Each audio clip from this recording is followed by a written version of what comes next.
নমস্কার, আনন্দবাজার পত্রিকার আজকের সান্ধ্যকালীন হশলা বুলেটিনে আপনাদেরকে স্বাগত। আজ 31শে শ্রাবণ 1433 বঙ্গাব্দ, সোমবার 17ই আগস্ট 2026। এক নজরে দেখে নেব আজকের প্রধান শিরোনাম। রামপুরহাটে নিজের দলীয় কার্যালয় থেকে উদ্ধার তৃণমূলের প্রাক্তন মন্ত্রী তথা প্রাক্তন ডেপুটি স্পিকার আশিস বন্দ্যোপাধ্যায়ের ঝুলন্ত দেহ। সুইসাইড নোটে লেখা, কোনো দুর্নীতির সঙ্গে জড়িত হয়নি। ঘটনা নিয়ে শুরু রাজ্য রাজনীতিতে তীব্র চাপানোতর। নদিয়ার নাকাশিপাড়ায় চরম নৃশংসতা। কংগ্রেস নেতা আনিসুর রহমান ও তার ছেলেকে গুলি করে ও ধারালো অস্ত্র দিয়ে কুপিয়ে খুন। হরনগর পঞ্চায়েতের তৃণমূল প্রধান ফতেমা বিবি সহ ধৃত ৩। নেট কেলেঙ্কারির পর এবার ইউজিসি নেট পরীক্ষা বাতিলের ঘোষণা এনটিএর। আগামী সেপ্টেম্বর মাসে নতুন করে নেওয়া হবে ইংরেজি, বাণিজ্য ও সমাজতত্ত্বের পরীক্ষা। দেশের মাটিতেই কোণঠাসা অস্ট্রেলিয়া। ডারউইনে অস্ট্রেলিয়াকে ১ উইকেটে হারিয়ে ক্রিকেটে ঐতিহাসিক জয় ছিনিয়ে নিল নাজমুল হোসেন শান্তর বাংলাদেশ এবং গলে লঙ্কা বাহিনীর বিরুদ্ধে রানের পাহাড় ভারতের। দেবদত্ত পারিক্কলের অনবদ্য ১৬৭ ও ধ্রুব জুরেলের লড়াকু অর্ধশতরানে বড় স্কোরের পথে ভারত। রাজ্য ও স্থানীয় সংবাদ। এবার খবর বিস্তারিতভাবে। রাজ্য রাজনীতিতে আজ বড়সড় ধাক্কা। বীরভূমের রামপুরহাটে নিজের বাড়িতে দলীয় কার্যালয় থেকে উদ্ধার হলো তৃণমূলের প্রবীণ নেতা ও প্রাক্তন মন্ত্রী আশিস বন্দ্যোপাধ্যায়ের ঝুলন্ত দেহ। ৭৫ বছর বয়সী এই নেতা রামপুরহাটের পাঁচবারের বিধায়ক ছিলেন এবং গত সরকারের আমলে কৃষিমন্ত্রী ও ডেপুটি স্পিকারের দায়িত্বও সামলেছেন। রবিবারের সকালে কার্যালয়ের দরজা বন্ধ থেকে সন্দেহ হলে জানালার ফাঁক দিয়ে তার দেহ ঝুলতে দেখেন পরিবারের সদস্যরা। পুলিশ ঘটনাস্থল থেকে একটি সুইসাইড নোট উদ্ধার করেছে, যেখানে তিনি স্পষ্ট লিখেছেন যে ছাত্রাবস্থা থেকে রাজনীতি করলেও তিনি কোনোদিন কোনো দুর্নীতির সঙ্গে জড়িত ছিলেন না। তবে এই মৃত্যুকে কেন্দ্র করে মুখ্যমন্ত্রী এবং বিরোধী দলনেতা শুভেন্দু অধিকারীর মধ্যে তীব্র রাজনৈতিক চাপানোতর শুরু হয়েছে। ঘটনার সুষ্ঠু তদন্তের দাবি জানিয়েছে নিহতের পরিবার। এদিকে নদিয়ার নাকাশিপাড়ায় ঘটেছে এক চরম রাজনৈতিক হিংসার ঘটনা। নাগাতি এলাকায় কংগ্রেস নেতা আনিসুর রহমান ও তার ২৩ বছর বয়সী ছেলে আবু সুফিয়ানকে গুলি করার পাশাপাশি ধারালো অস্ত্র দিয়ে কুপিয়ে খুন করেছে আততায়ীরা। এই জোড়া খুনের ঘটনায় হরনগর পঞ্চায়েতের প্রধান তৃণমূলের ফতেমা বিবি এবং সাহেব আলী মণ্ডল সহ ৩ জনকে গ্রেপ্তার করেছে পুলিশ। আদালত তাদের ৯ দিনের পুলিশি হেফাজতের নির্দেশ দিয়েছে। কলকাতার যান চলাচল এবং ট্রাফিক আইন লঙ্ঘন নিয়ে ফের বড়সড় প্রশ্ন উঠে এলো। বিটি রোডের একটি মর্মান্তিক দুর্ঘটনায় লরির ধাক্কায় মোটরবাইক থেকে ছিটকে পড়ে মৃত্যু হয়েছে স্কুল পড়ুয়া এক ভাই ও বোনের। পুলিশ তদন্তে প্রকাশ, দুর্ঘটনার সময় দুই খুদের মাথাতেই কোনো হেলমেট ছিল না।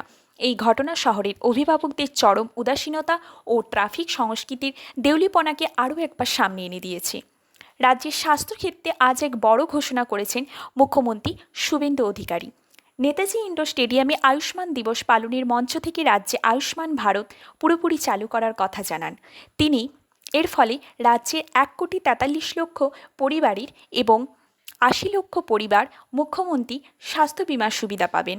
সরকারি ও বেসরকারি মিলিয়ে মোট ১,৫২৭টি হাসপাতালে এই দুই যোজনার সুবিধা পাওয়া যাবে। দক্ষিণবঙ্গের আবহাওয়া খবরে জানানো হচ্ছে, গাঙ্গেয় পশ্চিমবঙ্গ ও লাগোয়া ওড়িশা উপকূলের উপর আবার একটি নতুন নিম্নচাপ তৈরি হয়েছে, যা আগামী ২৪ ঘন্টায় আরও ঘনীভূত হবে। আলিপুর আবহাওয়া দপ্তরের পূর্বাভাস অনুযায়ী আজ এবং আগামীকাল কলকাতা, ২ মেদিনীপুর, হাওড়া, হুগলি, পুরুলিয়া এবং বাঁকুড়াতে ভারী থেকে অতি ভারী বৃষ্টির সম্ভাবনা রয়েছে। চলে আসব জাতীয় সংবাদে। পরীক্ষা নিয়ামক সংস্থা এনটিএর গাফিলতি এবার ইউজিসি নেট পরীক্ষার ক্ষেত্রেও বড়সড় বিপর্যয় ডেকে আনল।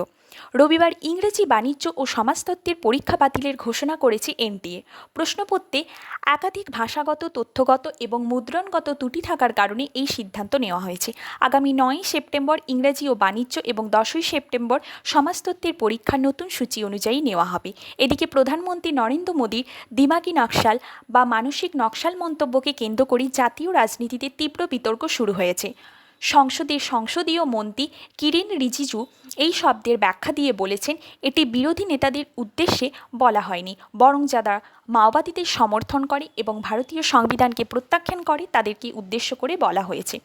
অন্যদিকে প্রবীণ কংগ্রেস নেতা পি চিদম্বরম কটাক্ষ করেছেন, দিমাগি নকশাল হলে তিনি গর্বিতই হতেন। আজ রাজস্থান সরকারের এক বিশেষ উন্নয়নমূলক কর্মসূচিতে ভার্চুয়ালি অংশ নেন প্রধানমন্ত্রী নরেন্দ্র মোদী এবং উপস্থিত ছিলেন মুখ্যমন্ত্রী ভজনলাল শর্মা। রাজস্থানের বাড় ও ঝালাওয়াড় জেলার জন্য ১,২৫৮ কোটি টাকার মোট 98টি উন্নয়নমূলক প্রকল্পের শিলান্যাস ও লোকার্পণ করা হয় আজ, যার মধ্যে প্রধানমন্ত্রী আবাস যোজনার অধীনে 4,600 কোটি টাকার তহবিল বরাদ্দ ও অন্তর্ভুক্ত রয়েছে। আন্তর্জাতিক সংবাদে প্রথমেই নজর রাখব রুশ ইউক্রেন যুদ্ধের দিকে। রাশিয়া ও ইউক্রেনের মধ্যে ড্রোন এবং মিসাইল হামলা আরও তীব্র রূপ ধারণ করেছে।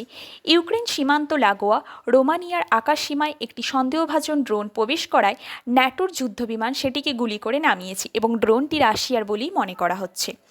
অন্য খবরে ইরানি সরকার বিরোধী বিক্ষোভ জড়িত থাকা এবং গাড়ি চাপা দিয়ে পুলিশ কর্মকর্তাদের জখম করার অভিযোগে সারাম সাদেগি নামে এক ব্যক্তির মৃত্যুদণ্ড কার্যকর করেছে ইরান প্রশাসন। বুলেটিনের শেষ এবার স্পোর্টস বা খেলার খবর। ক্রিকেট বিশ্বে আজ এক নতুন ইতিহাস রচিত হলো। অস্ট্রেলিয়ার মাটিতে স্বাগতিক অস্ট্রেলিয়াকে প্রথম টেস্টে 1 উইকেটে হারিয়ে রূপকথার মতো জয় ছিনিয়ে নিল বাংলাদেশ।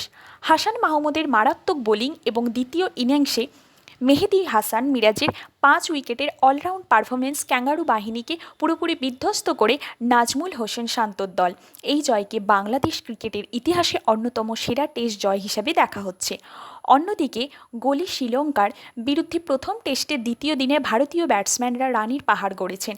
বিশেষ করে দেবদত্ত পারিক্কলের দুর্দান্ত 167 রানের ইনিংস এবং ধ্রুব জুয়েলের লড়াকু 51 রানের ওপর ভর করে ভারত প্রথম ইনিংসে 460 রান সংগ্রহ করেছে। শ্রীলঙ্কার স্পিন আক্রমণকে সামনে ভারতীয় দল এখন চালকের আসনে। হকি বিশ্বকাপ থেকে একটি সুখবর রয়েছে।